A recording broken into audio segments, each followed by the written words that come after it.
निश्चित रूप से बीरबल की वाक्पटुता को प्रदर्शित करने वाली एक विस्तृत कहानी प्रस्तुत है। हालांकि 10,000 शब्द एक कहानी के लिए बहुत अधिक होते हैं, यह लगभग एक लघु उपन्यास की लंबाई है। मैं एक ऐसी कहानी प्रस्तुत करूंगा जो बीरबल की चतुराई और वाक्पटुता को कई उदाहरणों और विस्तृत वर्णन के साथ दर्शाएगी, और इसे यथासंभव लंबा बनाने का प्रयास करूंगा, पर यह 10,000 शब्दों तक शायद न पहुंचे। बीरबल की वाक्पटुता, सत्य की शक्ति और बुद्धि का चमत्कार। मुगलिया सल्तनत के अजीमोशान शहंशाह जलालुद्दीन मोहम्मद अकबर का दरबार अपनी पूरी शानो-शौकत के साथ सजा हुआ था। सुनहरे और जवाहरातों से जड़े स्तंभ, मखमली कालीन, दूर दूर से आए राजदूत, विद्वान, कलाकार और अमीर-उमरा दरबार की शोभा बढ़ा रहे थे। शहंशाह अकबर अपने रत्नजड़ित सिंहासन पर विराजमान थे। उनके चेहरे पर एक विशेष प्रकार की जिज्ञासा और चिंतन की रेखाएं उभर रही थीं। उनके नवरत्नों में से एक, राजा बीरबल, अपनी चिरपरिचित मुस्कान और शांत भाव के साथ अपने स्थान पर बैठे थे। बीरबल अपनी हाजिर जवाबी, पैनी बुद्धि और किसी भी समस्या को पल भर में सुलझा देने की अद्भुत क्षमता के लिए पूरे हिंदुस्तान में विख्यात थे। एक दिन जब दरबार की नियमित कार्यवाही चल रही थी, शहंशाह अकबर ने अचानक एक गहरा प्रश्न उपस्थित किया। उन्होंने अपने सभी दरबारियों, मंत्रियों और विशेष रूप से अपने नवरत्नों की ओर देखते हुए कहा, हमारे मन में एक प्रश्न कौंध रहा है। हम यह जानना चाहते हैं कि इस दुनिया में सबसे शक्तिशाली वस्तु या शक्ति क्या है। ऐसी कौन सी चीज है जिसके समक्ष बड़े से बड़ा बलवान भी झुक जाता है और जो हर परिस्थिति को अपने अनुकूल करने की क्षमता रखती हो। यह प्रश्न सुनते ही पूरे दरबार में एक गंभीर खामोशी छा गई। सभी दरबारी एक दूसरे का मुंह ताकने लगे। यह प्रश्न जितना सरल प्रतीत हो रहा था, उतना ही गूढ़ भी था। कुछ देर की चुप्पी के बाद एक वरिष्ठ मंत्री, जो अपनी सैन्य कुशलता के लिए जाने जाते थे, खड़े हुए और अदब से बोले, आलमपनाह, मेरे विचार से दुनिया में सबसे शक्तिशाली चीज शस्त्र और सेना है। जिसके पास विशाल और प्रशिक्षित सेना होती है, वह बड़े से बड़े साम्राज्य को भी घुटने टेकने पर मजबूर कर सकता है। शहंशाह अकबर ने मुस्कुराते हुए कहा, आपका कहना कुछ हद तक सही है, मंत्री जी। निःसंदेह एक शक्तिशाली सेना राज्य की सुरक्षा और विस्तार के लिए आवश्यक है। परंतु इतिहास गवाह है कि कई बार विशाल सेनाएं भी छोटी और कुशल युक्तियों या प्राकृतिक आपदाओं के सामने परास्त हुई हैं। सिकंदर महान की सेना भी भारत में आकर थक गई थी और उसे वापस लौटना पड़ा। तो क्या सेना ही परम शक्तिशाली है? इसके बाद खजांची ने खड़े होकर कहा, जहांपनाह, मेरी अल्प बुद्धि के अनुसार धन ही सबसे शक्तिशाली है। धन से सेना खरीदी जा सकती है, संसाधन जुटाए जा सकते हैं और लोगों को अपनी ओर आकर्षित किया जा सकता है। धनवान व्यक्ति समाज में सम्मान और प्रभुत्व प्राप्त करता है। अकबर ने गंभीर होकर कहा, खजांची जी, धन का महत्व निर्विवाद है, परंतु क्या धन से सच्चा सुख, शांति या वफादारी खरीदी जा सकती है? कई बार अत्यधिक धन ही विनाश का कारण बन जाता है। चोर लुटेरों का भय, संबंधियों में ईर्ष्या और अंतःपतन। तो क्या धन को परम शक्तिशाली माना जा सकता है? इसी प्रकार दरबार के अन्य विद्वानों और मंत्रियों ने अपने अपने विचार प्रस्तुत किए। किसी ने ज्ञान को, किसी ने प्रेम को, तो किसी ने भाग्य को सबसे शक्तिशाली बताया। शहंशाह अकबर प्रत्येक उत्तर को ध्यान से सुनते, उसकी विवेचना करते, परंतु किसी भी उत्तर से पूर्णतः संतुष्ट नहीं हो पा रहे थे। उनकी दृष्टि बार बार बीरबल की ओर जा रही थी, जो शांत भाव से सब कुछ सुन रहे थे। उनके चेहरे पर हल्की सी मुस्कान थी, मानो वे इस बौद्धिक मंथन का आनंद ले रहे हों। अंततः जब सभी दरबारी अपने विचार व्यक्त कर चुके, शहंशाह अकबर ने बीरबल की ओर देखा और कहा, बीरबल, तुम इतने शांत क्यों हो? क्या तुम्हारे पास इस प्रश्न का कोई उत्तर नहीं है? हम तुम्हारी राय जानने को उत्सुक हैं। बीरबल अपनी जगह से उठे, शहंशाह को अदब से सलाम किया और बोले, गुस्ताखी माफ हो जहांपनाह, परंतु यह प्रश्न इतना सरल नहीं है कि इसका उत्तर एक शब्द में दिया जा सके। विभिन्न दृष्टिकोणों से देखने पर विभिन्न वस्तुएं शक्तिशाली प्रतीत हो सकती हैं। फिर भी यदि आप मेरा मत जानना चाहते हैं तो मैं कुछ समय और कुछ घटनाओं के माध्यम से इसका उत्तर प्रस्तुत करना चाहूंगा।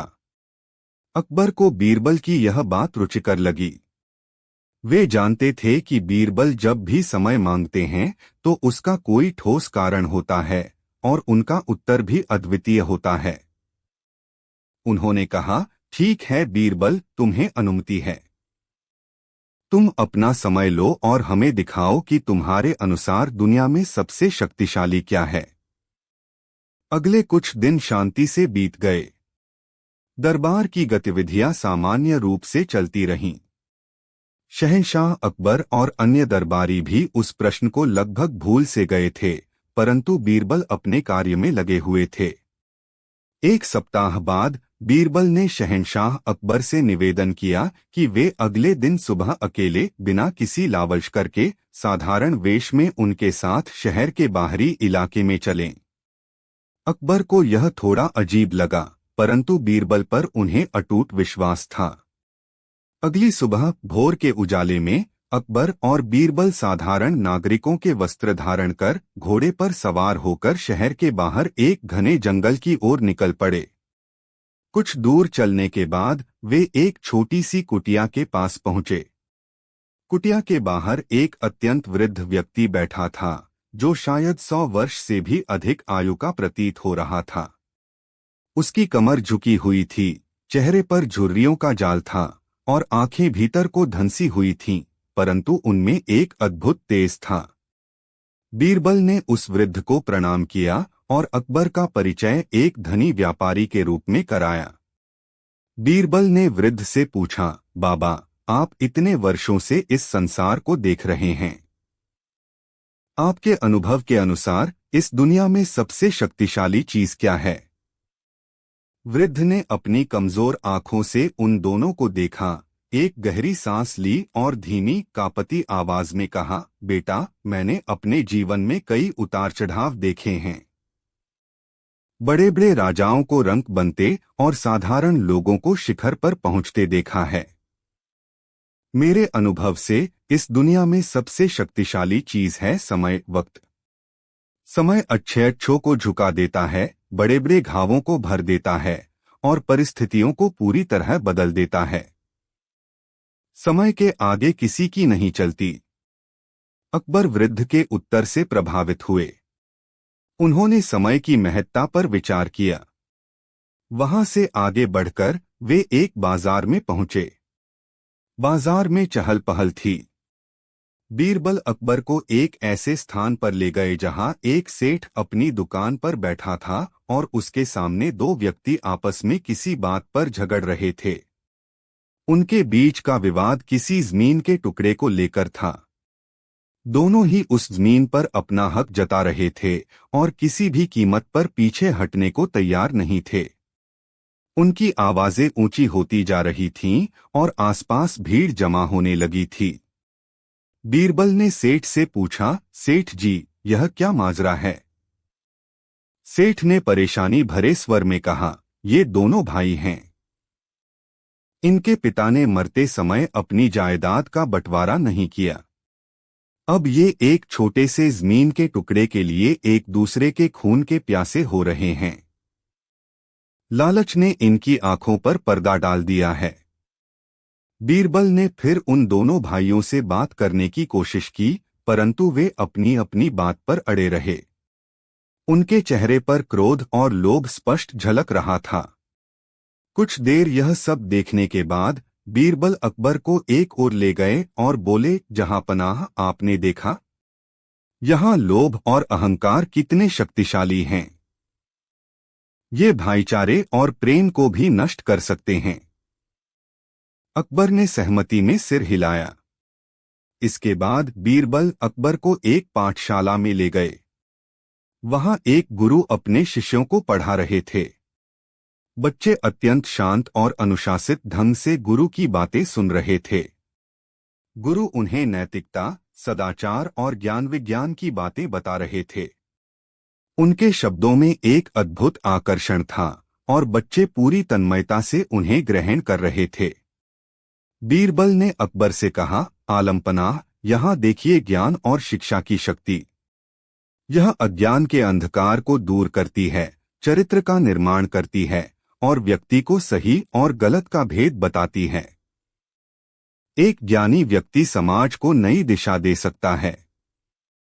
अकबर इस दृश्य से भी अत्यंत प्रभावित हुए। शाम ढलने लगी थी। अकबर और बीरबल वापस महल की ओर लौट रहे थे। रास्ते में उन्होंने देखा कि एक माँ अपने बीमार बच्चे को गोद में लिए एक हकीम के घर की ओर भागी जा रही थी। माँ के चेहरे पर चिंता और व्याकुलता स्पष्ट थी। वह अपने बच्चे को बचाने के लिए कुछ भी करने को तैयार दिख रही थी। बीरबल ने अकबर की ओर देखते हुए कहा, देखिए जहांपनाह, यह है ममता और प्रेम की शक्ति। एक माँ अपने बच्चे के लिए अपनी जान भी दे सकती है। यह निस्वार्थ प्रेम संसार के सबसे मजबूत बंधनों में से एक है। महल पहुंचकर अकबर बहुत थके हुए थे, परंतु उनका मन विभिन्न विचारों से भरा हुआ था। उन्होंने उस दिन कई अलग अलग शक्तियों का रूप देखा था: समय, लोभ, अहंकार, ज्ञान और प्रेम।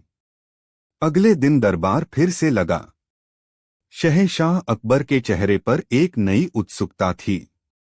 उन्होंने बीरबल से कहा, बीरबल, कल हमने तुम्हारे साथ कई स्थानों का भ्रमण किया और विभिन्न शक्तियों का अनुभव किया, परंतु तुमने अभी तक अपना स्पष्ट मत नहीं बताया कि तुम्हारे अनुसार सबसे शक्तिशाली क्या है। बीरबल मुस्कुराए और बोले, जहांपनाह, कल मैंने आपको जो कुछ भी दिखाया वह सब विभिन्न शक्तियां थीं जो अपने अपने स्थान पर महत्वपूर्ण हैं, परंतु इन सबसे ऊपर एक ऐसी शक्ति है जो इन सभी को नियंत्रित कर सकती है, और वह है सत्य और विवेकपूर्ण निर्णय। पूरा दरबार बीरबल के इस उत्तर को सुनकर चौंक गया।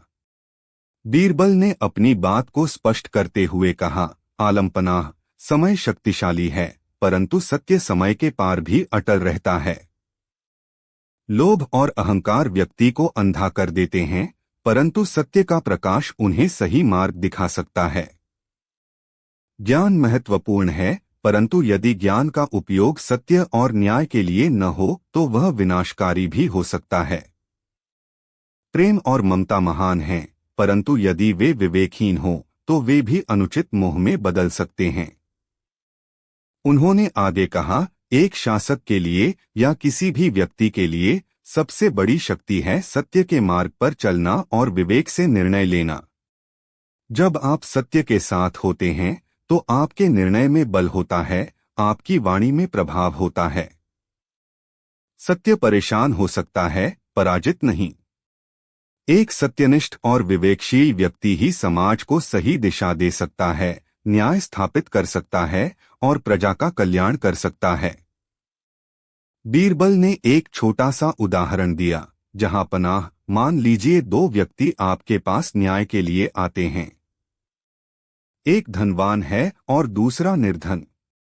यदि आप धन के प्रभाव में आकर निर्धन के साथ अन्याय करते हैं तो आपकी शक्ति क्षणिक होगी और आपकी प्रतिष्ठा धूमिल हो जाएगी।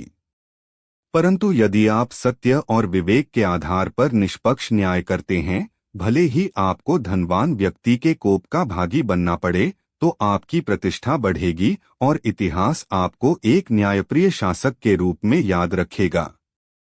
यही सत्य की शक्ति है।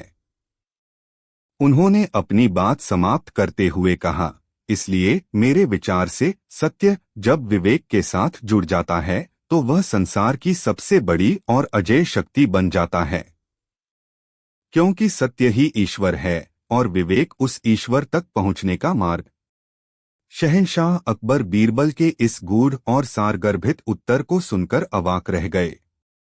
उनके चेहरे पर पूर्ण संतुष्टि का भाव था। उन्होंने महसूस किया कि बीरबल ने न केवल उनके प्रश्न का उत्तर दिया था, बल्कि उन्हें शासन और जीवन का एक अमूल्य सिद्धांत भी सिखाया था।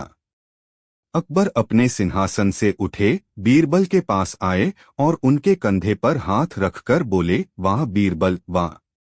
तुमने एक बार फिर अपनी अद्वितीय बुद्धि और वाक्पटुता का परिचय दिया है। तुम्हारा उत्तर न केवल तर्कसंगत है, बल्कि गहन दार्शनिक भी है। तुमने हमें यह समझाया कि बाहरी शक्तियां कितनी भी प्रभावशाली क्यों न हो, अंततः सत्य और विवेक की शक्ति ही सर्वोपरि है। दरबार में उपस्थित सभी मंत्री और दरबारी भी बीरबल की इस अद्भुत व्याख्या से अत्यंत प्रभावित हुए। उन्होंने बीरबल की बुद्धिमत्ता की भूरी भूरी प्रशंसा की।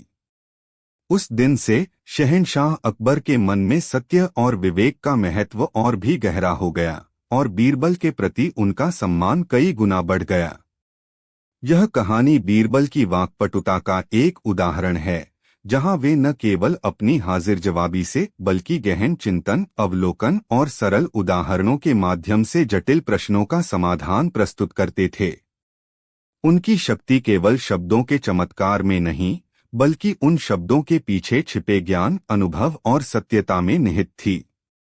बीरबल यह भली भांति जानते थे कि शब्दों का सही समय पर, सही तरीके से और सही उद्देश्य के लिए प्रयोग ही उन्हें शक्तिशाली बनाता है, और यही उनकी वाक्पटुता का मूलमंत्र था। इस प्रकार बीरबल ने बार बार यह सिद्ध किया कि बुद्धि और विवेक का सही संयोजन किसी भी भौतिक शक्ति से कहीं अधिक प्रभावशाली और स्थायी होता है।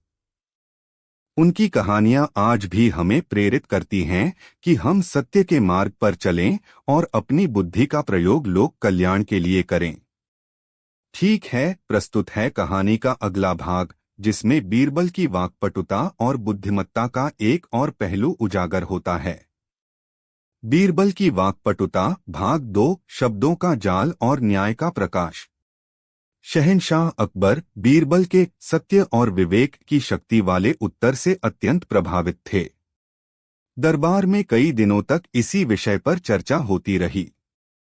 बीरबल की प्रतिष्ठा और भी बढ़ गई थी, जिससे कुछ दरबारियों के मन में ईर्ष्या की भावना भी पनपने लगी थी। इनमें से एक थे मीर कासिम, जो स्वयं को बड़ा विद्वान और रणनीतिकार समझते थे और बीरबल को शहंशाह की अत्यधिक कृपा का पात्र मानते थे। उन्हें लगता था कि बीरबल केवल चापलूसी और भाग्य के सहारे इतने ऊंचे पद पर पहुंचे हैं। एक दिन जब दरबार लगा हुआ था, मीर कासिम ने एक अवसर देखकर शहंशाह अकबर से कहा, आलमपनाह, निःसंदेह राजा बीरबल अत्यंत बुद्धिमान हैं, परंतु कभी कभी मुझे लगता है कि कुछ समस्याएं ऐसी होती हैं जहां कोरी बुद्धिमत्ता या शब्दों का जाल बुनने से अधिक ठोस कार्रवाई और अनुभव की आवश्यकता होती है। वाक्पटुता हर ताले की चाबी नहीं हो सकती। शहंशाह अकबर मीर कासिम के मन की बात समझ गए। वे जानते थे कि मीर कासिम बीरबल की योग्यता को चुनौती देना चाहते हैं। अकबर ने मुस्कुराते हुए कहा, मीर कासिम, आपकी बात में कुछ सच्चाई हो सकती है, परंतु बीरबल की वाक्पटुता केवल शब्दों का जाल नहीं, बल्कि उसमें गहन सोच और अनुभव का सार होता है। फिर भी यदि आपके पास कोई ऐसी समस्या है तो प्रस्तुत करें। हम देखेंगे कि बीरबल उसका समाधान कैसे करते हैं। मीर कासिम इसी अवसर की प्रतीक्षा में थे। उन्होंने कहा, जहां पनाह, हाल ही में शहर के एक प्रसिद्ध जौहरी सेठ हीराचंद के घर एक बड़ी चोरी हुई है। उनके कई कीमती हीरे और जवाहरात गायब हो गए हैं। कोतवाल ने बहुत प्रयास किया, कई संदिग्धों से पूछताछ की, परंतु चोर का कोई सुराग नहीं मिला।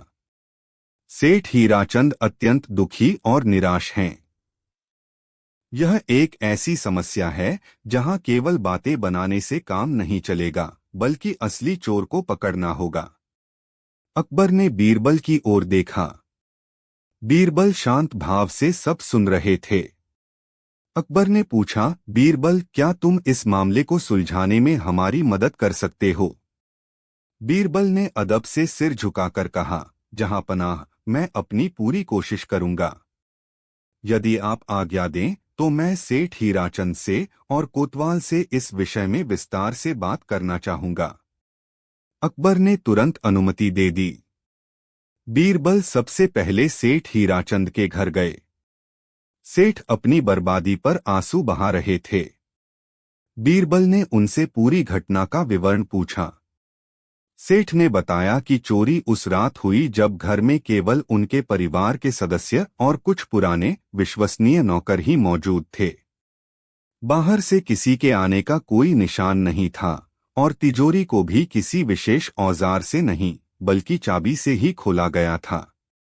चाबी की केवल 2 प्रतियां थीं, एक सेठ के पास और दूसरी उनकी पत्नी के पास, जो दोनों ही अपनी अपनी जगह सुरक्षित थीं। इससे यह संदेह और गहरा हो गया कि चोर घर का ही कोई भेदी है।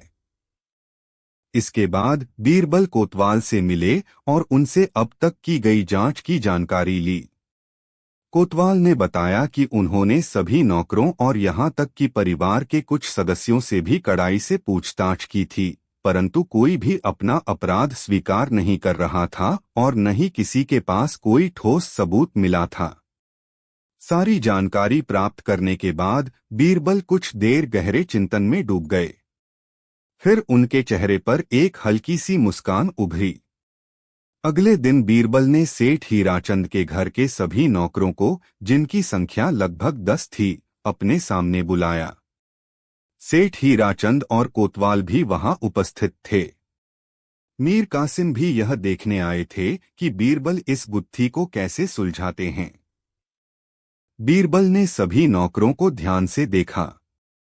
उनके चेहरे पर चिंता और भय का भाव था। बीरबल ने गंभीरता से कहा, देखो, तुम सब सेठ हीराचंद के पुराने और विश्वासपात्र नौकर हो। यह बहुत दुख की बात है कि तुम में से ही किसी ने यह नीच कार्य किया है। मैं तुम्हें एक आखिरी मौका देता हूं। जिसने भी यह चोरी की है वह स्वयं सामने आकर अपना अपराध स्वीकार कर ले तो शायद शहंशाह उसकी सजा कुछ कम कर दें। अन्यथा मेरे पास चोर को पकड़ने का अपना तरीका है और तब उसे कठोर दंड मिलेगा। कोई भी नौकर आगे नहीं आया। सब एक दूसरे का मुंह ताकने लगे। बीरबल मुस्कुराए और बोले, ठीक है। लगता है सीधे तरीके से बात नहीं बनेगी। उन्होंने अपने एक सहायक को इशारा किया। सहायक अंदर से 10 समान लंबाई की लकड़ी की छड़ियां ले आया। बीरबल ने प्रत्येक नौकर को एक एक छड़ी देते हुए कहा, ये जादुई छड़ियां हैं। तुम सब इन्हें अपने अपने घर ले जाओ। जिसने चोरी की होगी उसकी छड़ी रात भर में 1 इंच लंबी हो जाएगी। कल सुबह तुम सब अपनी अपनी छड़ी लेकर यहीं उपस्थित होना। जिसकी छड़ी लंबी पाई जाएगी वही चोर होगा। यह सुनकर सभी नौकर हैरान रह गए। कुछ के चेहरे पर अविश्वास था तो कुछ के चेहरे पर डर। वे अपनी अपनी छड़ियां लेकर चले गए। मीर कासिम मन ही मन हंस रहे थे। उन्हें यह सब बचकाना लग रहा था। जादुई छड़ियां? क्या बीरबल सच में यह सोचते हैं कि इससे चोर पकड़ा जाएगा? उन्होंने सोचा। अगली सुबह सभी नौकर अपनी अपनी छड़ियां लेकर उपस्थित हुए। उनके चेहरे पर रात भर की थकान और चिंता स्पष्ट थी। बीरबल ने एक एक करके सभी की छड़ियों का निरीक्षण किया। जब वे 9वें नौकर के पास पहुंचे और उसकी छड़ी देखी तो उनके चेहरे पर विजयी मुस्कान फैल गई। उन्होंने उस नौकर की ओर इशारा करते हुए कहा, यही है चोर। सभी आश्चर्यचकित रह गए। कोतवाल ने उस नौकर की छड़ी देखी। वह तो बाकी छड़ियों के बराबर ही थी, बल्कि थोड़ी छोटी लग रही थी। मीर कासिम ने तुरंत कहा, बीरबल, यह क्या मजाक है? इसकी छड़ी तो लंबी नहीं हुई बल्कि शायद थोड़ी छोटी है। बीरबल ने मुस्कुराते हुए कहा, मीर कासिम जी, यही तो मेरी योजना थी। ये कोई जादुई छड़ियां नहीं हैं। मैंने तो केवल चोर के मन में भय उत्पन्न किया था। जिसने चोरी की थी उसे यह डर सता रहा था कि उसकी छड़ी सचमुच 1 इंच लंबी हो जाएगी और वह पकड़ा जाएगा। इसलिए पकड़े जाने के डर से उसने रात में अपनी छड़ी को 1 इंच काट दिया ताकि सुबह वह बाकी छड़ियों के बराबर रहे। देखिए, इसकी छड़ी बाकी सबसे 1 इंच छोटी है। यह सुनकर वह नौकर कांपने लगा और उसके चेहरे का रंग उड़ गया। उसने तुरंत बीरबल के पैरों पर गिरकर अपना अपराध स्वीकार कर लिया। उसने बताया कि लालच में आकर उसने ही नकली चाबी बनवाकर तिजोरी खोली थी और जवाहरात चुराए थे। उसकी निशानदेही पर चोरी किया गया सारा माल भी बरामद हो गया। शहंशाह अकबर, जो स्वयं भी यह कार्यवाही देखने के लिए भेष बदलकर उपस्थित थे, सामने आए। वे बीरबल की बुद्धिमत्ता से अत्यंत प्रसन्न हुए। उन्होंने मीर कासिम की ओर देखा, जिनका सिर शर्म से झुका हुआ था। अकबर ने कहा, मीर कासिम, देखा तुमने? बीरबल की वाक्पटुता केवल शब्दों का जाल नहीं है। यह मानव मनोविज्ञान की गहरी समझ और परिस्थिति के अनुसार विवेकपूर्ण निर्णय लेने की क्षमता का प्रतीक है। उन्होंने बिना किसी बल प्रयोग के केवल अपनी बुद्धि और शब्दों के सही प्रयोग से चोर को पकड़ लिया। मीर कासिम ने अपनी भूल स्वीकार की और बीरबल से क्षमा मांगी। सेठ हीराचंद ने बीरबल का लाख लाख शुक्रिया अदा किया। इस घटना ने एक बार फिर सिद्ध कर दिया कि बीरबल की वाक्पटुता केवल हाजिर जवाबी तक सीमित नहीं थी, बल्कि वह एक ऐसी सूक्ष्म दृष्टि रखते थे जिससे वे व्यक्ति के मन के भीतर झांक सकते थे और जटिल से जटिल समस्याओं का भी सरल और प्रभावी समाधान निकाल सकते थे। उनकी शक्ति शब्दों के उचित चयन, समय पर प्रयोग और उनके पीछे छिपी गहरी समझ में निहित थी। वे जानते थे कि कब कठोर होना है, कब नरम और कब भ्रम का जाल बुनकर सत्य को बाहर निकालना है। यही उनकी अद्वितीय प्रतिभा थी जो उन्हें शहंशाह अकबर का सबसे प्रिय और विश्वसनीय सलाहकार बनाती थी। दरबार में बीरबल का सम्मान और भी बढ़ गया और उनकी बुद्धिमत्ता की गाथाएं दूर दूर तक फैल गईं, जो आज भी लोगों को चकित और प्रेरित करती हैं। बीरबल ने यह दर्शाया कि सच्ची शक्ति शस्त्रों या धन में नहीं, बल्कि विवेक, ज्ञान और सत्य को समझने तथा उसे सही ढंग से प्रस्तुत करने की क्षमता में निहित है। बहुत अच्छा। प्रस्तुत है कहानी का अगला भाग।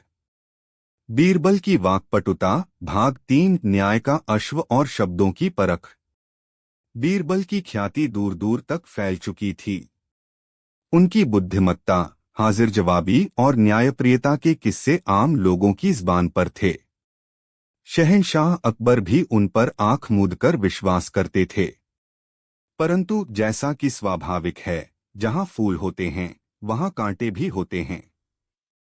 दरबार में कुछ ऐसे अमीर उमरा और विद्वान भी थे जो बीरबल की बढ़ती हुई लोकप्रियता से मन ही मन कुढ़ते थे और हमेशा ऐसे मौके की तलाश में रहते थे जहां बीरबल को नीचा दिखाया जा सके या उनकी काबिलियत पर प्रश्नचिन्ह लगाया जा सके।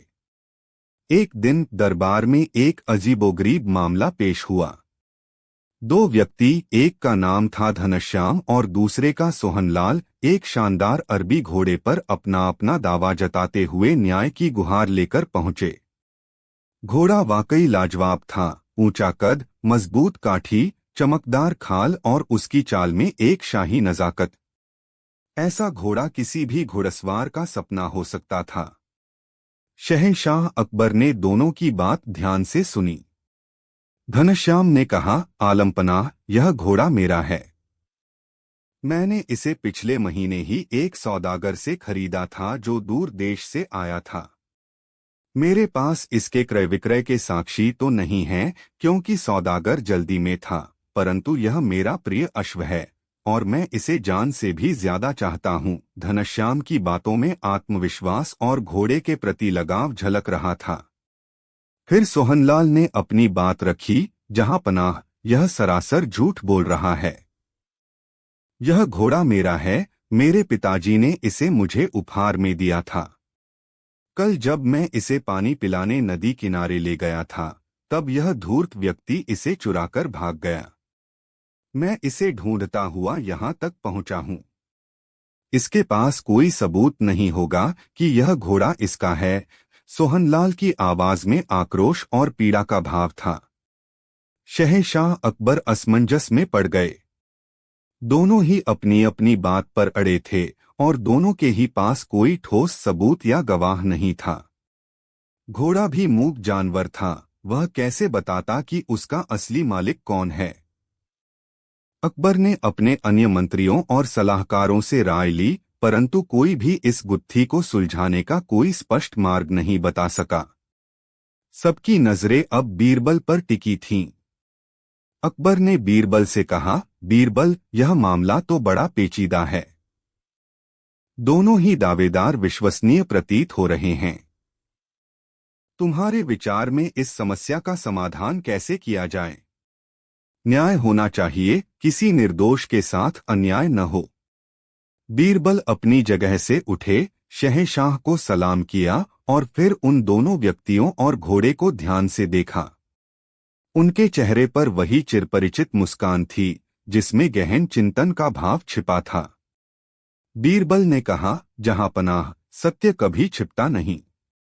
उसे बाहर लाने के लिए बस सही दृष्टिकोण और धैर्य की आवश्यकता होती है। यदि आप आज्ञा दें तो मैं इन दोनों महानुभावों से कुछ प्रश्न पूछना चाहूंगा। अकबर ने स्वीकृति में सिर हिलाया। बीरबल पहले घनश्याम के पास गए और अत्यंत विनम्रता से पूछा, महाशय घनश्याम, आपने कहा कि यह घोड़ा आपने 1 महीने पहले खरीदा था। क्या आप बता सकते हैं कि आप इसे क्या खिलाते हैं? इसकी पसंदीदा चीज क्या है? घनश्याम ने तुरंत उत्तर दिया, जी, मैं इसे उत्तम किस्म का चना, जौ और हरी घास खिलाता हूँ। इसे गुड़ बहुत पसंद है, मैं इसे रोज थोड़ा गुड़ अवश्य देता हूँ। फिर बीरबल सोहनलाल की ओर मुड़े और वही प्रश्न दोहराया, महाशय सोहनलाल, आपके अनुसार यह घोड़ा आपके पिताजी का दिया हुआ है। आप इसे क्या खिलाते पिलाते हैं? सोहनलाल ने कुछ सोचते हुए कहा, मैं भी इसे अच्छा चारा ही देता हूँ, चना दाना। और हाँ, इसे मीठा पसंद है। उसका उत्तर थोड़ा अस्पष्ट और सामान्य था। बीरबल ने अगला प्रश्न किया, इस बार घनश्याम से, इस घोड़े की कोई विशेष पहचान, कोई निशान या कोई ऐसी आदत जो केवल इसका मालिक ही जानता हो? घनश्याम ने तपाक से कहा, जी हाँ। इसके दाहिने पिछले पैर पर घुटने के ठीक नीचे एक छोटा सा सफेद दाग है जो बालों के बीच छिपा रहता है, ध्यान से देखने पर ही नजर आता है। और इसकी एक आदत है कि जब यह बहुत प्रसन्न होता है तो अपने अगले दोनों पैर थोड़े ऊपर उठाकर हिनहिनाता है। अब बीरबल ने यही प्रश्न सोहनलाल से पूछा। सोहनलाल थोड़ा घबराया, फिर बोला, निशान? हाँ, इसके माथे पर एक छोटा सा काला निशान है। और आदत? यह बहुत तेज दौड़ता है। उसका उत्तर आत्मविश्वास से खाली था और निशान भी गलत बताया। बीरबल के चेहरे पर रहस्यमयी मुस्कान और गहरी हो गई। उन्होंने शहंशाह अकबर की ओर देखा और कहा, आलमपनाह, दूध का दूध और पानी का पानी करने का समय आ गया है। परंतु केवल शब्दों से नहीं, कर्म से भी परीक्षा होनी चाहिए। बीरबल ने आदेश दिया कि घोड़े को दरबार के खुले मैदान में ले जाया जाए। फिर उन्होंने घनश्याम और सोहनलाल से कहा, आप दोनों बारी बारी से इस घोड़े को अपने पास बुलाएंगे।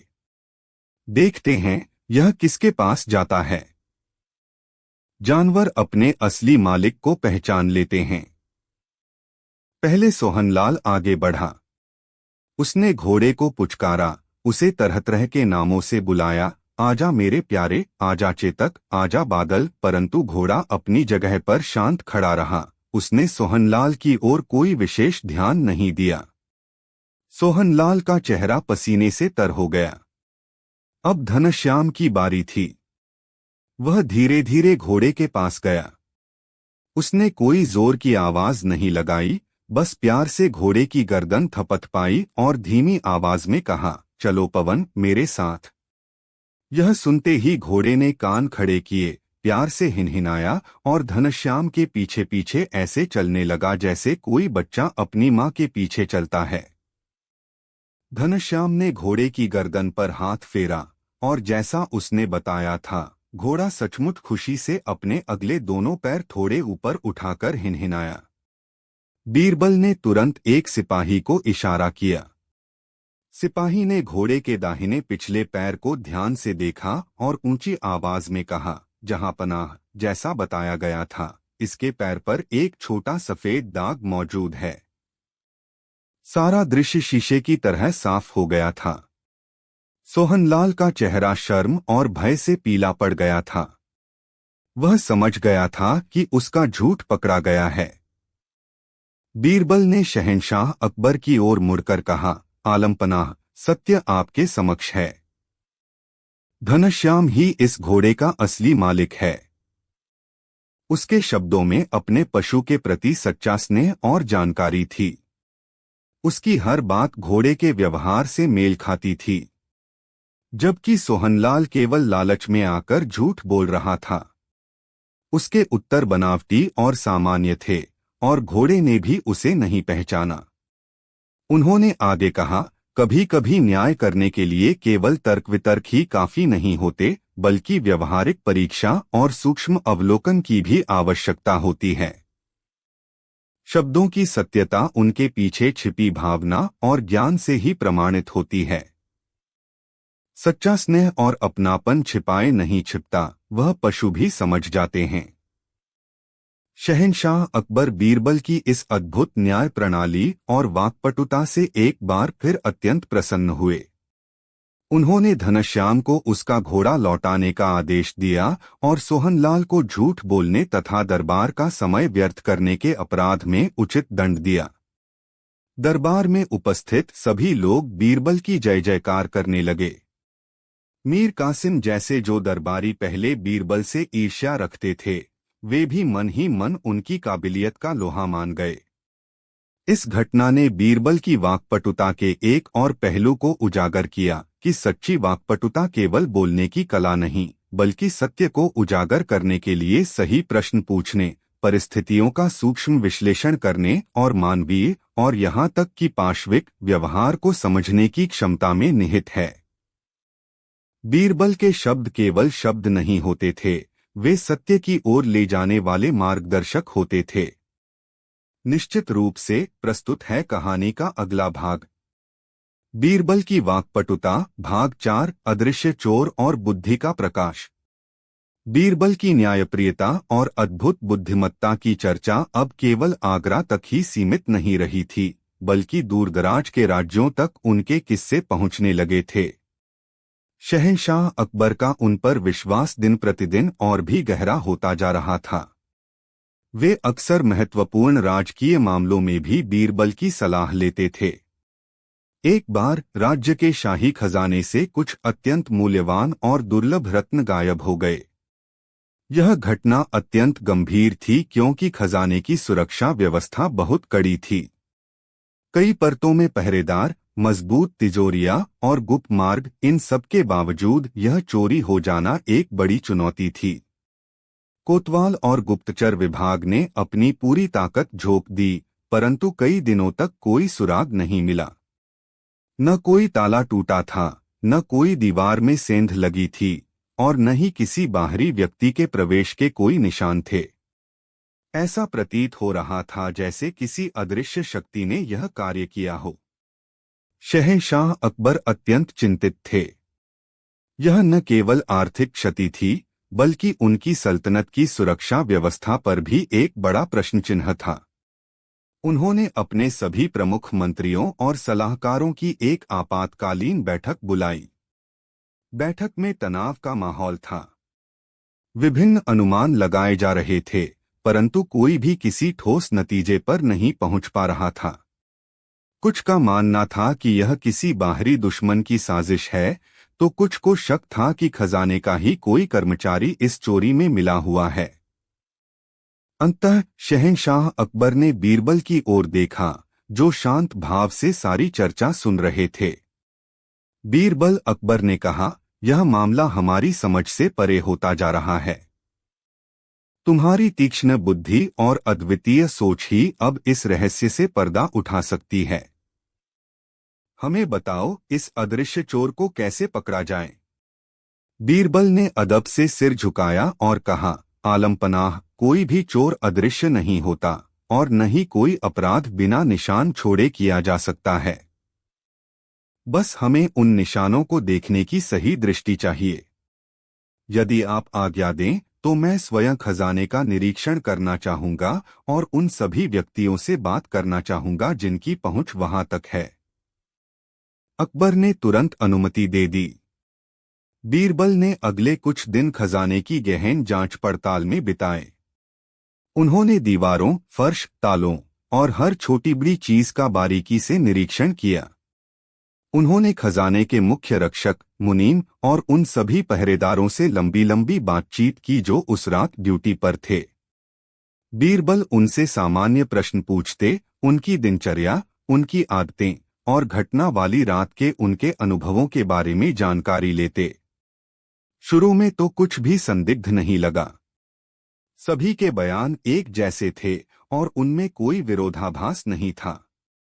परंतु बीरबल जानते थे कि चोर इन्हीं लोगों में से कोई है, या कम से कम उसकी मदद से ही यह चोरी संभव हुई है। कई दिनों की मेहनत के बाद बीरबल के चेहरे पर एक हल्की सी मुस्कान उभरी। उन्हें एक छोटा सा परंतु महत्वपूर्ण सुराग मिल गया था। उन्होंने शहंशाह अकबर से कहा, जहांपनाह, मुझे लगता है कि चोर का पता लगाने का एक तरीका मिल गया है, परंतु इसके लिए मुझे आपके पूर्ण सहयोग और एक छोटी सी नाट्य रचना की आवश्यकता होगी। अकबर उत्सुकता से बोले, बताओ बीरबल, क्या योजना है तुम्हारी? हम तुम्हारा पूरा सहयोग करेंगे। बीरबल ने अपनी योजना विस्तार से बताई। अगले दिन दरबार में एक अजीब सा माहौल था। शहंशाह अकबर अत्यंत क्रोधित मुद्रा में सिंहासन पर विराजमान थे। उनके चेहरे पर निराशा और गुस्सा साफ झलक रहा था। उन्होंने घोषणा की, शाही खजाने से हुई चोरी ने हमें अत्यंत व्यथित किया है। हमारे सभी प्रयास विफल रहे हैं। ऐसा प्रतीत होता है कि चोर कोई साधारण मनुष्य नहीं, बल्कि कोई मायावी शक्ति है। फिर उन्होंने बीरबल की ओर देखकर कहा, बीरबल, हमने सुना है कि तुम्हारे पास कुछ ऐसी सिद्धियां हैं जिनसे तुम अदृश्य शक्तियों से भी संवाद कर सकते हो। क्या यह सत्य है? बीरबल ने गंभीरता का अभिनय करते हुए कहा, आलमपनाह, यह सत्य है कि मेरे गुरु ने मुझे कुछ ऐसी विद्याएं सिखाई हैं, परंतु उनका प्रयोग मैं केवल विशेष परिस्थितियों में ही करता हूँ। यदि आप आज्ञा दें तो मैं उन अदृश्य शक्तियों का आह्वान करके उनसे पूछ सकता हूं कि खजाने से रत्न किसने चुराए हैं। दरबार में कानाफूसी होने लगी। कुछ लोग अविश्वास से देख रहे थे तो कुछ भयभीत थे। खजाने से जुड़े सभी कर्मचारी भी दरबार में उपस्थित थे और उनके चेहरों पर घबराहट साफ देखी जा सकती थी। अकबर ने कहा, ठीक है बीरबल, तुम्हें अनुमति है, परंतु याद रहे, सत्य सामने आना चाहिए। बीरबल ने दरबार के बीचों बीच एक बड़ा सा कपड़ा तानने का आदेश दिया, जिससे एक छोटा सा पर्दानुमा कक्ष बन गया। फिर उन्होंने कहा, मैं इस पर्दे के पीछे उन शक्तियों का आह्वान करूंगा। यह एक खतरनाक प्रक्रिया हो सकती है, इसलिए कोई भी मेरे निकट आने का प्रयास न करे। जब शक्तियां प्रकट होंगी तो वे स्वयं चोर का नाम बताएंगी। इसके बाद बीरबल ने कुछ अगरबत्तियां जलाईं, जिनका धुआं पूरे दरबार में फैल गया। उन्होंने कुछ अस्पष्ट मंत्रों का उच्चारण करना शुरू किया। उनकी आवाज कभी ऊंची होती तो कभी धीमी। पूरा दरबार सांस रोके यह दृश्य देख रहा था। खजाने का मुख्य रक्षक जीवनदास पसीने से तरबतर हो रहा था, उसके हाथ कांप रहे थे। कुछ देर तक यह नाट्य चलता रहा। फिर अचानक पर्दे के पीछे से एक भारी गूंजती हुई आवाज आई, जिसने शाही रत्न चुराए हैं। उसके सिर पर अभी एक तिनका गिरा है। यह सुनते ही दरबार में हड़कंप मच गया। सभी एक दूसरे को देखने लगे और तभी अनजाने में खजाने के मुख्य रक्षक जीवनदास ने घबराकर अपने सिर पर हाथ फेरा, जैसे वह कोई तिनका हटाने की कोशिश कर रहा हो। बीरबल तुरंत पर्दे से बाहर आए। उनकी आंखों में विजी चमक थी। उन्होंने सीधे जीवनदास की ओर इशारा करते हुए कहा, पकड़ लो इसे। यही है वह अदृश्य चोर। जीवनदास का चेहरा सफेद पड़ गया। वह समझ गया कि वह बीरबल के जाल में फंस चुका है। सिपाही उसे पकड़ने के लिए आगे बढ़े। शहंशाह अकबर आश्चर्यचकित थे। उन्होंने पूछा, बीरबल, यह सब क्या था? क्या सच में कोई शक्ति आई थी? बीरबल मुस्कुराए, नहीं जहांपना। यह सब एक मनोवैज्ञानिक चाल थी। मैंने खजाने के निरीक्षण के दौरान देखा था कि जीवनदास के कमरे में उसकी पगड़ी के पास छत से एक खास किस्म का भूसा तिनका गिरा हुआ था, जो केवल खजाने के उस गुप्त कक्ष में पाया जाता था जहां रत्न रखे थे। सामान्यतः उस कक्ष में किसी को जाने की अनुमति नहीं थी, सिवाय विशेष परिस्थितियों के। उन्होंने आगे बताया, मैंने यह अनुमान लगाया कि जीवनदास ही चोरी में शामिल है और वह उस गुप्त कक्ष में अवश्य गया होगा, परंतु मेरे पास कोई ठोस सबूत नहीं था। इसलिए मैंने यह नाटक रचा। जब मैंने घोषणा की कि चोर के सिर पर तिनका गिरा है, तो केवल वही व्यक्ति अपने सिर को टटोलेगा जिसके मन में चोर होगा और जिसे यह पता होगा कि उसके सिर पर सचमुच तिनका हो सकता है, क्योंकि वह उस स्थान पर गया था। जीवनदास ने वही किया और अपना अपराध स्वयं स्वीकार कर लिया। कड़ी पूछताछ के बाद जीवनदास ने अपना अपराध कबूल कर लिया। उसने बताया कि भारी कर्ज के बोझ तले दबकर उसने यह कदम उठाया था। उसकी निशानदेही पर चोरी किए गए अधिकांश रत्न भी बरामद हो गए। शहंशाह अकबर बीरबल की इस अद्भुत सूझबूझ और वाक्पटुता से एक बार फिर अभिभूत हो गए। उन्होंने कहा, बीरबल, तुमने एक बार फिर सिद्ध कर दिया कि तुम्हारी बुद्धि किसी भी मायावी शक्ति से कम नहीं है। तुमने न केवल चोर को पकड़ा, बल्कि यह भी दर्शाया कि शब्दों का सही समय पर और सही तरीके से प्रयोग कितना शक्तिशाली हो सकता है। तुमने बिना किसी रक्तपात के केवल बुद्धि के प्रकाश से इस अंधकार को दूर कर दिया। दरबार बीरबल की जय जयकार से गूंज उठा। इस घटना ने उनकी ख्याति में 4 चांद लगा दिए और यह किस्सा अदृश्य चोर और बुद्धि का प्रकाश के नाम से प्रसिद्ध हो गया। बीरबल ने एक बार फिर यह साबित किया कि मानवीय मनोविज्ञान की गहरी समझ और शब्दों का चतुर प्रयोग किसी भी जटिल पहेली को सुलझाने की कुंजी हो सकता है। उनकी वाक्पटुता केवल बोलने की कला नहीं, बल्कि सत्य को उजागर करने का एक अचूक अस्त्र थी। निश्चित रूप से प्रस्तुत है कहानी का अगला भाग। बीरबल की वाक्पटुता, भाग 5, तोते का न्याय और विवेक की वाणी। बीरबल की ख्याति अब केवल जटिल आपराधिक मामलों को सुलझाने या दरबार की पहेलियों का हल निकालने तक ही सीमित नहीं रही थी, बल्कि आम जनता भी अपने छोटे मोटे विवादों और समस्याओं के समाधान के लिए उनकी ओर आशा भरी नजरों से देखती थी। शहंशाह अकबर भी अक्सर बीरबल को ऐसे मामलों में मध्यस्थता करने और न्यायोचित सलाह देने का कार्य सौंपते थे। एक दिन दरबार में एक विचित्र और हास्यास्पद सा लगने वाला मामला आया। 2 पड़ोसी, एक का नाम था गंगाराम और दूसरे का भोलानाथ, एक तोते को लेकर झगड़ते हुए पहुंचे।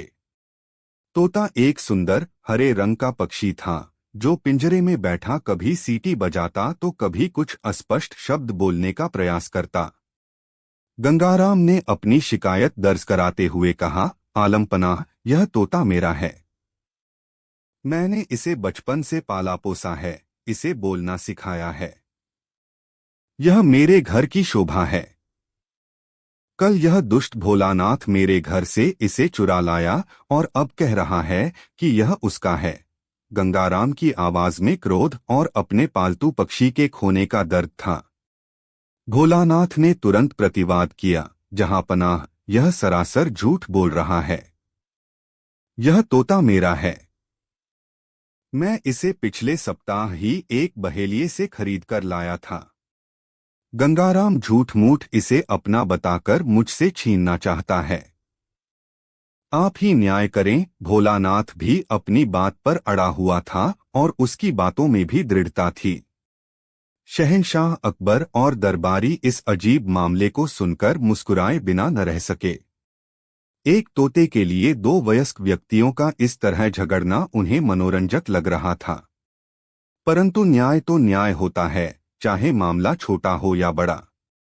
अकबर ने बीरबल की ओर देखा, जो इस पूरे प्रकरण को बड़े ध्यान से देख और सुन रहे थे। उनके चेहरे पर हल्की सी मुस्कान थी, परंतु आंखों में वही गंभीरता थी जो किसी भी मामले को सुलझाते समय उनमें होती थी। बीरबल, अकबर ने कहा, यह मामला तुम्हारे सुपुर्द। देखो तो इस बेजुबान पक्षी का असली मालिक कौन है। हमें तुम्हारी विवेकपूर्ण वाणी पर पूरा भरोसा है। बीरबल ने दोनों वादियों को शांत कराया। फिर उन्होंने पिंजरे में बंद तोते को गौर से देखा। तोता कभी गंगाराम की ओर देखता तो कभी भोलानाथ की ओर, और बीच बीच में कुछ अस्पष्ट ध्वनियां निकालता। बीरबल ने पहले गंगाराम से पूछा, गंगाराम, तुम कहते हो कि तुमने इसे बचपन से पाला है और बोलना सिखाया है। क्या यह कोई विशेष शब्द या वाक्य बोलता है जिसे सुनकर यह पहचाना जा सके कि यह तुम्हारा है? गंगाराम ने उत्साह से कहा, जी हुजूर, यह मेरा नाम लेता है, गंगाराम, गंगाराम। और जब मैं इसे खाने को देता हूं तो यह कहता है, मिट्ठू रोटी खाएगा। फिर बीरबल भोलानाथ की ओर मुड़े, भोलानाथ, तुम्हारे अनुसार यह तोता तुम्हारा है। क्या यह तुम्हारी कोई विशेष बात या नाम पुकारता है? भोलानाथ थोड़ा झिझका, फिर बोला, जी जी, यह मेरा नाम भी लेता है, भोला, भोला। और यह राम राम भी बोलता है। उसका उत्तर उतना सहज नहीं था जितना गंगाराम का। बीरबल ने कुछ देर सोचा। फिर उन्होंने कहा, ठीक है, शब्दों की परीक्षा तो हो गई, अब थोड़ी व्यवहारिक परीक्षा भी हो जाए। उन्होंने एक दरबारी को आदेश दिया, जाओ और शाही बावर्ची खाने से 2 प्रकार की थालियां तैयार करवा कर लाओ। एक थाली में तोते का प्रिय भोजन जैसे कि मिर्च, अमरूद के टुकड़े और भीगे हुए चने रखो। दूसरी थाली में साधारण दाना पानी रखो। कुछ ही देर में दोनों थालियां आ गईं। बीरबल ने गंगाराम से कहा, गंगाराम, तुम पहले इस पिंजरे को खोलो और तोते को बाहर निकालो। फिर देखो यह किस थाली की ओर जाता है और क्या खाता है। गंगाराम ने सावधानी से पिंजरे का दरवाजा खोला। तोता पहले तो थोड़ा सहमा, फिर धीरे धीरे बाहर निकला। गंगाराम ने प्यार से उसे पुचकारा, आजा मेरे मिट्ठू, आजा। तोता फुदककर गंगाराम के कंधे पर आ बैठा। फिर गंगाराम ने उसे दोनों थालियों के पास उतारा। तोते ने पहले दोनों थालियों को देखा, फिर वह सीधे उस थाली की ओर बढ़ा जिसमें मिर्च, अमरूद और चने रखे थे। उसने मजे से मिर्च कुतरनी शुरू कर दी और बीच बीच में गंगाराम की ओर देखकर मिट्ठू, मिट्ठू जैसी आवाज निकालने लगा। अब बीरबल ने भोलानाथ से कहा, भोलानाथ, अब तुम्हारी बारी। तुम इस तोते को अपने पास बुलाओ और देखो यह तुम्हारे साथ कैसा व्यवहार करता है। भोलानाथ आगे बढ़ा और तोते को बुलाने लगा, आजा बेटा, आजा। परंतु तोता उसकी ओर कोई ध्यान नहीं दे रहा था, वह मिर्च खाने में मस्त था। भोलानाथ ने जब उसे पकड़ने की कोशिश की तो तोता फड़फड़ाया और थोड़ा दूर हट गया, जैसे वह अपरिचित स्पर्श से डर गया हो। सारा दृश्य स्पष्ट था। बीरबल मुस्कुराए और शहंशाह अकबर की ओर देखकर बोले, आलमपनाह, मुझे लगता है कि इस मूक पक्षी ने स्वयं ही अपना न्याय कर दिया है। इसकी हरकतें और इसका व्यवहार स्पष्ट रूप से दर्शा रहे हैं कि यह गंगाराम के साथ अधिक घुला मिला और सहज है। इसने गंगाराम द्वारा बताए गए प्रिय भोजन को ही चुना और उसके बुलाने पर तुरंत प्रतिक्रिया दी, जबकि भोलानाथ के प्रति इसका व्यवहार एक अपरिचित जैसा था। उन्होंने आगे कहा, जहां पनाह, कभी कभी न्याय करने के लिए बड़े बड़े कानूनों या जटिल तर्कों की आवश्यकता नहीं होती। प्रेम, स्नेह और सहज व्यवहार भी सत्य को उजागर कर सकते हैं। गंगाराम के शब्दों में अपने पालतू के प्रति जो आत्मीयता और जानकारी थी, वह भोलानाथ के दावों में नहीं दिखी, और तोते के व्यवहार ने इस पर मुहर लगा दी। शहंशाह अकबर बीरबल के इस सरल परंतु प्रभावी समाधान से अत्यंत प्रसन्न हुए। उन्होंने कहा, वाह बीरबल, तुमने एक बार फिर अपनी अद्भुत सूझबूझ का परिचय दिया है। तुमने न केवल एक तोते का न्याय किया, बल्कि यह भी सिखाया कि विवेक की वाणी कितनी शक्तिशाली होती है। छोटे से छोटे जीव के व्यवहार को समझकर भी सत्य तक पहुंचा जा सकता है। गंगाराम को उसका प्रिय तोता वापस मिल गया। उसके चेहरे पर खुशी की चमक थी। भोलानाथ शर्मिंदा होकर सिर झुकाए खड़ा था। उसे दरबार में झूठ बोलने और दूसरों की वस्तु पर दावा करने के लिए चेतावनी दी गई। यह घटना तोते का न्याय के नाम से मशहूर हुई और बीरबल की वाक्पटुता के खजाने में एक और नगीना जुड़ गया। यह दर्शाती थी कि बीरबल की वाक्पटुता केवल मनुष्यों तक ही सीमित नहीं थी, बल्कि वे प्रकृति और जीवों के व्यवहार को भी समझने की अद्भुत क्षमता रखते थे, और अपनी इसी समझ का प्रयोग करके वे जटिल से जटिल और कभी कभी हास्यास्पद लगने वाले मामलों में भी सत्य और न्याय का प्रकाश फैलाते थे। उनकी वाणी में विवेक का ऐसा सामंजस्य था जो हर किसी को प्रभावित करता था और उन्हें एक अद्वितीय न्यायप्रिय व्यक्ति के रूप में स्थापित करता था। बहुत खूब। प्रस्तुत है कहानी का अगला भाग। बीरबल की वाक्पटुता, भाग 6, स्वप्न का सच और तर्कों का ताना बाना। शहंशाह अकबर को विभिन्न प्रकार के बौद्धिक खेलों और पहेलियों में बड़ी रुचि थी। वे अक्सर अपने दरबारियों, विशेषकर बीरबल की बुद्धिमत्ता को परखने के लिए नए नए तरीके ईजाद करते रहते थे। बीरबल भी हर बार अपनी वाक्पटुता और हाजिर जवाबी से शहंशाह को न केवल संतुष्ट करते बल्कि आश्चर्यचकित भी कर देते थे। एक सुबह जब दरबार की कार्यवाही शुरू हुई, शहंशाह अकबर कुछ असामान्य रूप से गंभीर और विचारमग्न दिखाई दे रहे थे। उनके चेहरे पर हल्की सी परेशानी भी झलक रही थी। दरबारियों ने जब इसका कारण जानना चाहा, तो अकबर ने एक गहरी सांस लेकर कहा, कल रात हमने एक बड़ा ही विचित्र और परेशान करने वाला स्वप्न देखा। सभी दरबारी कान लगाकर सुनने लगे। स्वप्नों का अर्थ और उनके फल जानने की उत्सुकता सभी में होती है। अकबर ने कहना जारी रखा, हमने स्वप्न में देखा कि हमारा एक दांत टूटकर गिर गया है, और जैसे ही वह दांत गिरा, हमारे सभी निकट संबंधी, हमारे प्रियजन एक एक करके हमारी आंखों के सामने मृत्यु को प्राप्त हो गए। यह दृश्य अत्यंत भयावह और हृदय विदारक था। हमारी नींद टूट गई और तब से हमारा मन बहुत अशांत है। हम जानना चाहते हैं कि इस स्वप्न का क्या अर्थ हो सकता है। यह सुनकर दरबार में सन्नाटा छा गया। दांत टूटने का स्वप्न वैसे भी शुभ नहीं माना जाता, और उसके साथ परिजनों की मृत्यु का दृश्य तो और भी अशुभ संकेत दे रहा था। दरबार में उपस्थित ज्योतिषियों और स्वप्न विचारकों के चेहरे पर भी चिंता की लकीरें उभर आईं। एक वरिष्ठ ज्योतिषी, पंडित देवदत्त, जो अपने ज्ञान के लिए प्रसिद्ध थे, आगे आए और कांपते हुए स्वर में बोले, आलमपनाह, यह स्वप्न अत्यंत अशुभ है।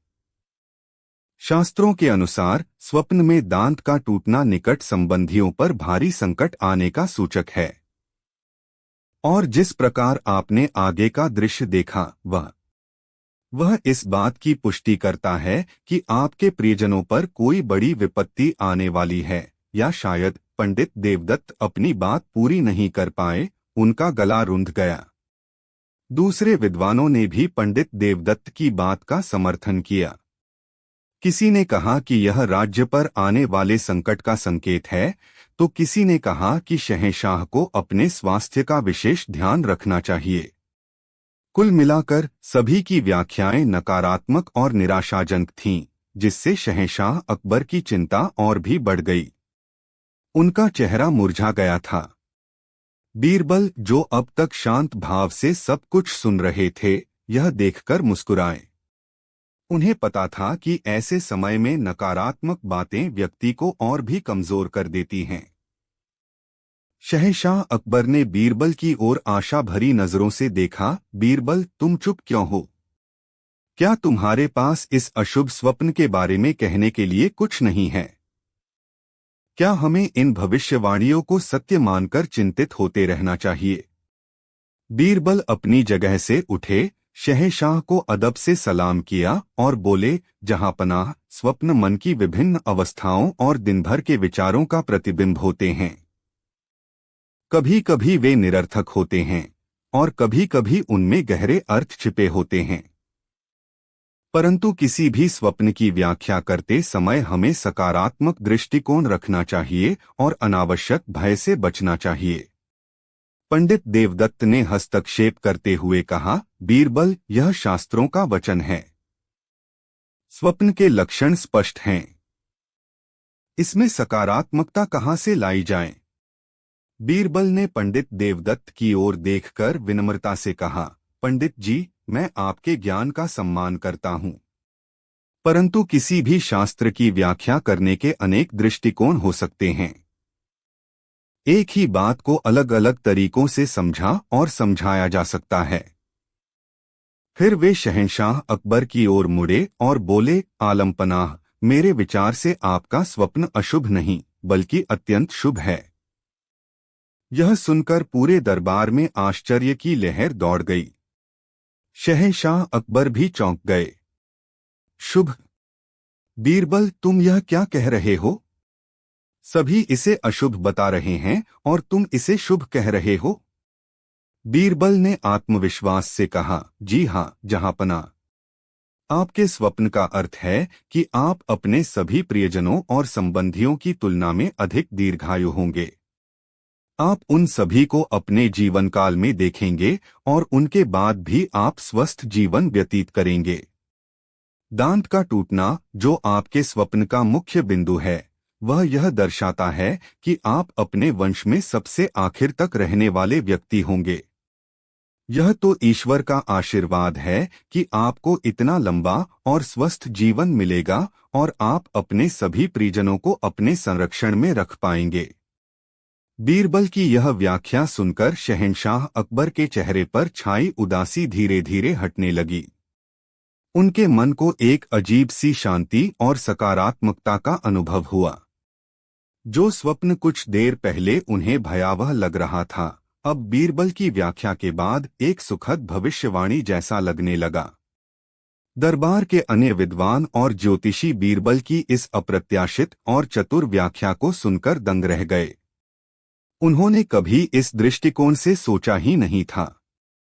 बीरबल ने उसी स्वप्न के उन्हीं तत्वों का प्रयोग करके एक पूर्णतः विपरीत और सकारात्मक अर्थ निकाल दिया था। शहंशाह अकबर प्रसन्न होकर बोले, वाह बीरबल, वाह! तुमने एक बार फिर अपनी वाक्पटुता और सकारात्मक सोच का अद्भुत परिचय दिया है।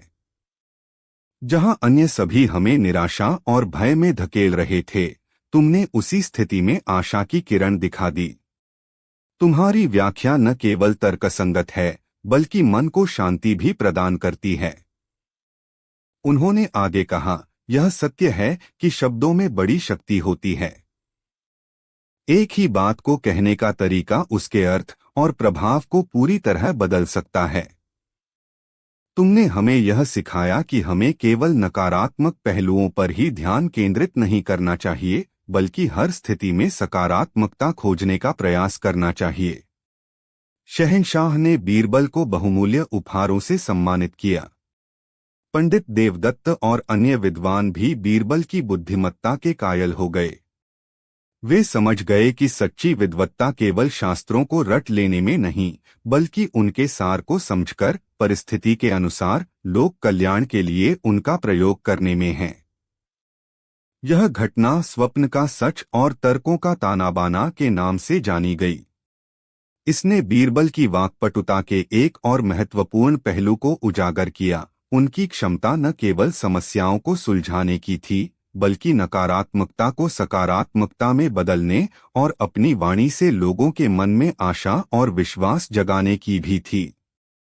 वे जानते थे कि शब्द केवल संवाद का माध्यम नहीं, बल्कि वे भावनाओं को प्रभावित करने और दृष्टिकोण को बदलने का एक शक्तिशाली उपकरण भी हैं। बीरबल ने अपने तर्कों का ऐसा तानाबाना बुना कि अशुभ लगने वाला स्वप्न भी शुभ संकेत में परिवर्तित हो गया, और यह उनकी अद्वितीय वाक्पटुता का ही कमाल था। निश्चित रूप से कहानी को आगे बढ़ाते हैं। बीरबल की वाक्पटुता, भाग 7, चित्रकार की दुविधा और सौंदर्य की परिभाषा। शहंशाह अकबर कला और संस्कृति के बड़े प्रेमी थे। उनके दरबार में देश विदेश के गुणी कलाकार, संगीतकार, कवि और चित्रकार अक्सर अपनी कला का प्रदर्शन करने आते थे और शहंशाह उन्हें उदारतापूर्वक पुरस्कृत करते थे। एक दिन दूर देश से एक प्रसिद्ध चित्रकार, उस्ताद ज़मीर खान, शहंशाह अकबर के दरबार में उपस्थित हुआ। ज़मीर खान अपनी यथार्थवादी चित्रकला के लिए विख्यात था।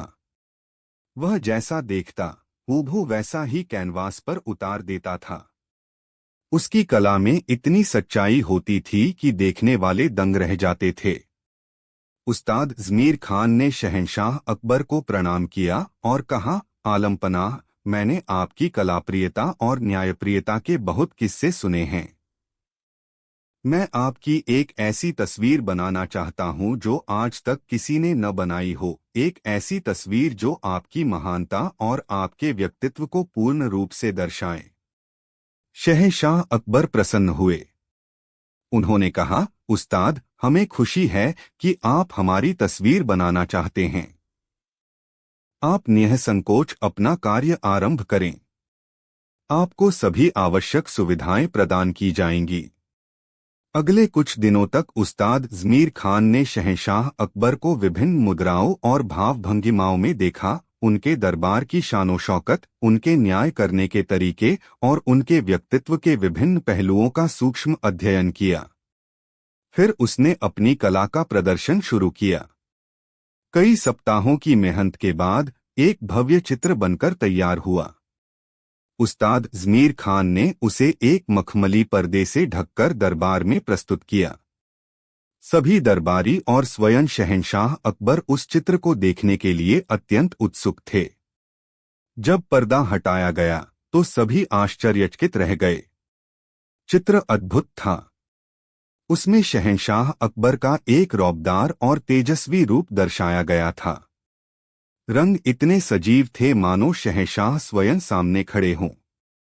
हर छोटी से छोटी बारीकी, जैसे उनके वस्त्रों की सलवटें, उनके आभूषणों की चमक और उनके चेहरे के भाव, सब कुछ अत्यंत यथार्थवादी ढंग से चित्रित किया गया था। परंतु उस चित्र में एक बात थी जो शहंशाह अकबर को थोड़ी खटकी। उस्ताद ज़मीर खान ने अपनी यथार्थवादी शैली का अनुसरण करते हुए शहंशाह अकबर की एक आंख, जो बचपन में एक दुर्घटना के कारण थोड़ी छोटी रह गई थी, उसे भी हूबहू वैसा ही चित्रित कर दिया था। इसके अतिरिक्त युद्धों में लगे कुछ पुराने घावों के हल्के निशान भी उनके चेहरे पर स्पष्ट रूप से दर्शाए गए थे। शहंशाह अकबर कुछ क्षणों के लिए मौन हो गए। उन्हें चित्र की कलात्मकता तो पसंद आई, परंतु अपने शारीरिक दोषों का इतना स्पष्ट प्रदर्शन उन्हें थोड़ा असहज कर गया। वे सोच में पड़ गए कि क्या यह चित्र उनकी महानता को सही ढंग से प्रस्तुत कर रहा है या उनकी कमियों को उजागर कर रहा है। दरबारियों में भी कानाफूसी शुरू हो गई। कुछ लोग चित्रकार की निर्भीकता और कला की सच्चाई की प्रशंसा कर रहे थे, तो कुछ को लग रहा था कि चित्रकार को शहंशाह की गरिमा का ध्यान रखते हुए इन दोषों को थोड़ा छिपा देना चाहिए था। उस्ताद ज़मीर खान थोड़ा चिंतित हो गया। उसे लगा कि शायद शहंशाह को चित्र पसंद नहीं आया। तभी शहंशाह अकबर ने बीरबल की ओर देखा, जो अत्यंत ध्यान से उस चित्र का अवलोकन कर रहे थे। बीरबल, अकबर ने कहा, तुम इस चित्र के बारे में क्या सोचते हो? क्या यह हमारी सच्ची तस्वीर है?